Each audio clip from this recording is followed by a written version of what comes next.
Hey Google, turn on the studio lights. Sure, turning the studio lights on. I don't think that one's gonna get old for a while. Yo, yo, yo, welcome back to the channel. Today, I'm gonna talk to you about why you shouldn't be ignoring your firmware updates.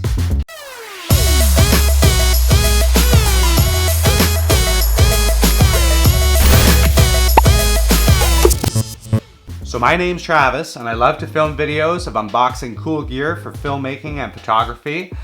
I like to film some of my DIY projects around the house and share them on the channel for you. Usually includes building some sort of IKEA furniture. If I go somewhere cool, I'm definitely gonna bring my camera along and vlog about it. I love to share what I've learned with Adobe Premiere Elements on the channel, as well as any tips and tricks I figure out while I'm filmmaking. So if you haven't subscribed yet, take a moment, head down below, and hit that subscribe button.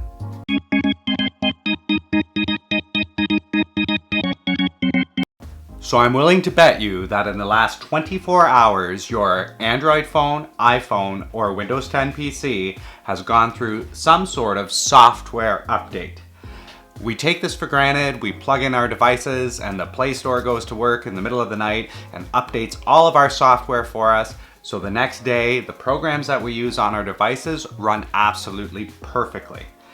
But don't ignore your firmware. It's very important to check for firmware updates to your devices. Once a device is released into the market, bugs might come up inside the device. Maybe you haven't experienced these bugs yet, but other consumers have.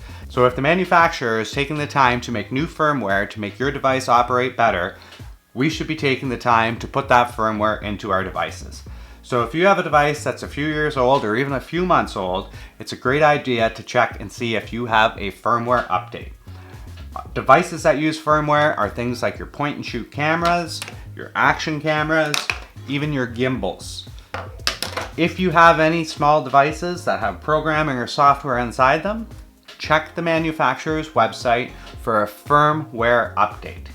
This Nikon camera connects to Bluetooth and has its own app, and the app doesn't even tell you about the firmware update. You need to go to Nikon's website. So today I'm going to show you how to update the firmware on a Nikon A900 camera, and chances are it's a very similar process for any of the other devices that you own as well. So to do this, our first step is to head to Nikon's website, open up the page, and search for firmware. Once we've found the firmware page, which is usually under drivers and downloads, you want to type in your model number and search to see if there's an updated firmware. You can check the menu of your camera to see what your current firmware is and compare it with the firmware on the website. If you see a difference in the numbers, you're going to want to download the new firmware. In our case, we need to download the file, place it on an SD card, take that SD card, place it in the camera, and turn on the camera. The camera will recognize the root file of the SD card as being an upgrade, and it will then proceed to update our firmware. By updating our firmware, we have the most up-to-date controllers over our device, and it's going to work at its best. So I highly encourage you to check to see if your devices need a firmware update. Very simple, go to the manufacturer's website, check what the newest firmware is, go into the menu of your camera system, look for something called the About page or Software Version ID page, and you're going to be able to tell what your firmware is. If the firmware on the website's different, newer number, take that time, download it, and place it in your device. You won't regret it. Thanks for watching today's video. I hope you learned something new. Hit that like button below if you did. Subscribe to the channel if you want to learn more.